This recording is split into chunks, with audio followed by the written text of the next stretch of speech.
E aí, galerinha, beleza? Professor Maicon novamente para mais uma aula de língua portuguesa. Eba, língua portuguesa! É isso aí, esse é o ânimo, mas nem eu tô aguentando mais essas piadinhas sem graça. Bom, vamos seguir. Aula do dia 14 de junho de 2021. Construção do sentido e relações lexicais, capítulo 15, páginas 154 a 162. Como vocês sabem, nós estamos continuando aquela aulona gigantesca dividida por partes. Nós já vimos sentido e contexto, a importância do contexto, sentido literal e sentido figurado, polissemia, campo semântico, sinonímia e antonímia, hiperonímia e hiponímia. E hoje nós veremos duplo sentido e ambiguidade para fechar de vez esse conteúdo. Duplo sentido. Olha só, observe atentamente o anúncio ao lado. Seja mais um filho da mãe. Estranho, né? Causa assim uma sensação de outro sentido. É bem estranho esse anúncio. Olha só, a expressão filho da mãe, neste anúncio, foi usada para provocar uma reação de estranhamento no leitor. O que é que eu estava falando? Aquela reação estranha que você fica querendo entender num outro sentido. E isso ocorre porque estamos acostumados com esse outro sentido da expressão. Mas no anúncio, trata-se literalmente de ser um filho da mãe natureza. Ou seja, ser mais um filho, um bom filho da mãe natureza. Cuidando dela, não jogando lixo na rua, em qualquer outro ambiente, enfim, cuidando da mãe natureza, sendo um bom filho da mãe natureza. Podemos, portanto, aferir que o anúncio explora esse duplo sentido justamente com o intuito de despertar a curiosidade do seu receptor. No caso, nós que estávamos lendo o anúncio. Em diferentes situações de interlocução, observamos que as pessoas exploram a possibilidade de palavras ou expressões receberem mais de uma interpretação. Quando fazem isso, cria-se o efeito que chamamos de duplo sentido, que é uma coisa que vocês estão incrivelmente acostumados a utilizar, principalmente quando querem eu posso dizer, se relacionar com outras pessoas, conversar com outras pessoas, fazer amizades novas. Duplo sentido, segundo o conceito técnico, é a propriedade que tem certas palavras e expressões da língua de serem interpretadas de duas maneiras diferentes, que para que isso ocorra, requer que o receptor, o cara para quem a mensagem é destinada, compreenda o contexto, sabendo analisar e perceber o duplo sentido, que é aquele sentido conotativo das frases, beleza? Não o sentido básico. Recorremos ao duplo sentido para provocar o riso, despertar a curiosidade. O caso do anúncio ali atrás, da Fundação Mata Atlântica, né? Seja mais um filho da mãe. Esse anúncio que está aí do seu lado.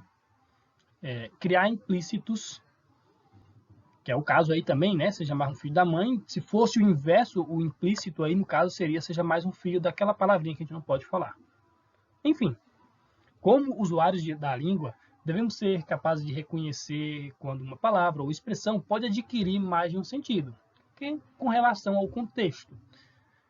Devemos também ser capazes de associar cada um desses sentidos possíveis a um contexto particular, ou seja, vamos identificar o contexto e assim aferir o sentido real da frase do enunciado da oração, sei lá, de qualquer frase que seja direcionada a você. Você vai analisar o contexto e assim você vai aferir o real sentido que queria ser dito. Beleza? Duplo sentido é tranquilo, né, galera? Da hora. Bom, e agora nós vamos iniciar ambiguidade. Aquelas coisinhas, aquela palavrinha que causa muita confusão. Ambiguidade. O que seria a ambiguidade? Em alguns casos, observamos que um texto pode ter mais de um sentido, sem que isso tenha sido intencionalmente produzido, que é o caso do duplo sentido, quando é intencionalmente. Neste caso, dizemos que ocorreu uma ambiguidade, não foi intencional o duplo sentido. A ambiguidade é a indeterminação de sentido que certas palavras ou expressões apresentam, dificultando a compreensão do enunciado. Ou seja, quando ocorre a ambiguidade, você tem dificuldade para aferir o sentido daquele enunciado. Veja alguns exemplos. O ladrão roubou a casa de José com sua própria arma. Galera, a própria arma é a arma do ladrão ou a arma de José? Fica ambíguo. Você não sabe se a própria arma, com sua própria arma, é a arma do ladrão ou a arma da casa do José. Ok? Então você não sabe identificar. Isso não foi intencional. Então é uma ambiguidade. Menino vê incêndio do prédio. O menino vê um incêndio a partir do prédio dele, mas o incêndio é em outro prédio, ou ele vê o incêndio do prédio dele? Ninguém sabe. É uma outra ambiguidade.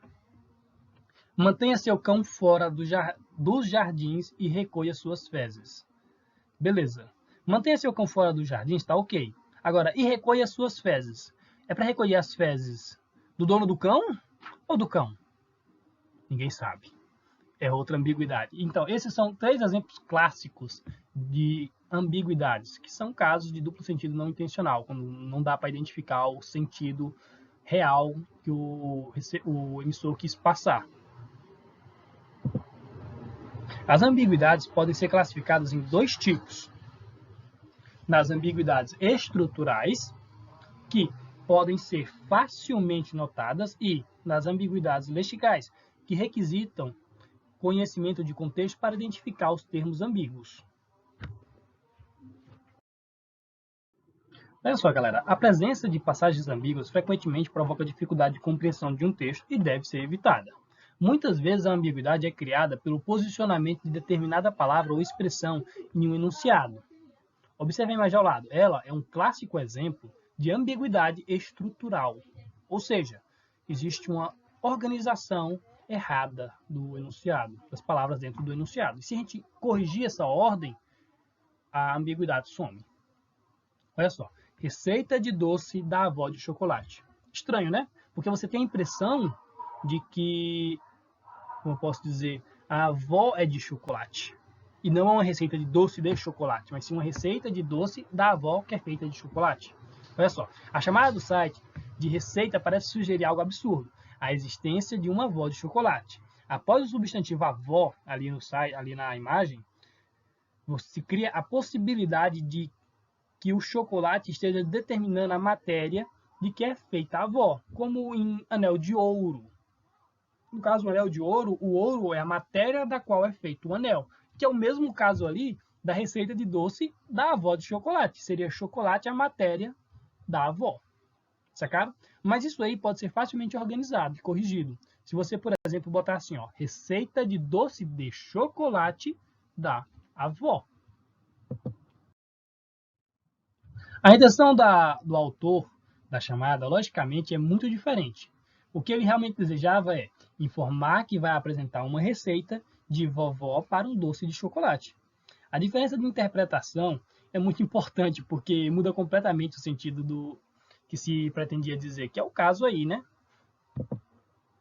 É claro que as pessoas que leem essa chamada fazem a interpretação correta. Todo mundo que lê, normalmente, por mais que ache um pouco estranho a ordem das palavras no enunciado, ela vai interpretar que se trata de uma receita de doce de chocolate de uma avó. Mesmo assim, o texto provoca o estranhamento e facilmente o riso também. Mas vocês entenderam, né? É bem simples. Para corrigir essa ambiguidade, basta que a gente traga ali o de chocolate para a ordem correta, que ele for de doce, que é a matéria do doce. E aí, o da avó que determina a receita de quem é a receita ficaria por último. Então, seria receita de doce de chocolate da avó. Bem simples. E aí você teria corrigido a ambiguidade. Esta é a ambiguidade estrutural, que pode ser facilmente corrigida. A próxima ambiguidade, a ambiguidade lexical, é bem diferente. Olha só. Às vezes a interpretação de ambiguidade é desencadeada pelo uso de palavras que não permite identificação precisa do seu referente no texto. Falou em referente, nós já estamos sabendo aí então que estamos tratando de pronomes. É o caso, por exemplo, do pronome relativo que. Veja no texto abaixo. O padre Rowling, outro dos inconfidentes, era filho de José da Silva Oliveira, caixa da Real Administração dos Diamantes. Ponto. Era dono de Chica da Silva, irmã de criação do padre Rowling, que, olha o que aí, ó, foi amante do último contratador de diamantes, João Fernandes Oliveira, vírgula, que, por sua vez, era filho do primeiro contratador, seu homônimo. Galera, olha só essa parte. Era dono de Chica da Silva, irmã de criação do padre Rowling, que foi amante do último contratador de diamantes, João Fernandes de Oliveira. Galera, vocês percebem que o texto, sem querer, ele deixa meio que explícito que era o Rowling, o amante do contratador, sabe, havendo aí uma relação entre o Rollin, o padre Rollin e o João Fernandes de Oliveira. Perceberam isso? Porque, na realidade, esse que aí, ele não está determinando corretamente se o amante do último contratador era o padre Rollin ou era a Chica da Silva. Claro que quem conhece a história entende automaticamente que era a Chica da Silva. Só que quem não conhece fica aí confuso, pensando que pode ser o padre Rollin, o amante. Bom, o texto refere-se a algumas pessoas que tomaram parte da Inconfidência Mineira. Quando o autor fala sobre o parentesco do padre Rollin com a famosa escrava Chica da Silva, o pronome relativo provoca uma interpretação estranha. Do modo que foi utilizado, o pronome pode se referir tanto ao padre quanto à Chica da Silva. E, a depender de seu referente, muda a identidade do amante de João Fernandes de Oliveira. Que é o caso aí, você fica sem saber se é o Rollin ou se é a Chica da Silva, o amante do João Fernandes de Oliveira, o último contratador. Bem estranho, inclusive. Nesse caso, a história é conhecida e nos ajuda a decifrar o problema. Chica da Silva, que foi a amante do João Oliveira e tornou-se uma mulher poderosíssima no Arraial da Tijuca, justamente por conta de sua relação. Quem não conhece a história, porém, né, pode dar outra interpretação muito diferente a essa passagem do texto, que é aquele caso que eu falei que poderia ser o padre Rollin. Galera, só que aí existe também uma possível solução para o problema. Para evitar essa ambiguidade, basta substituir o pronome relativo que por a qual, com a flexão de gênero marcada. Saberíamos que o referente do pronome teria de ser Chica da Silva. Por quê? Porque esse a qual faz referência a Chica, feminino. Se fosse o qual, aí faria referência ao padre Rollin, ok? Então esse a qual aí solucionaria o problema do texto. Bom, por hoje é só. Vou deixar aí uma atividade e vocês têm aí até a quarta-feira para responder. Na quinta-feira estaremos corrigindo. Lembrando que as atividades que eu deixo são sempre pequenas. 3 questões, 2, 3 questões, 4, no máximo 5 estourando. E geralmente são todas questões objetivas. Raramente eu deixo questões subjetivas. Bom, todavia, valeu aí. Até a próxima. Até quinta-feira aí, galera.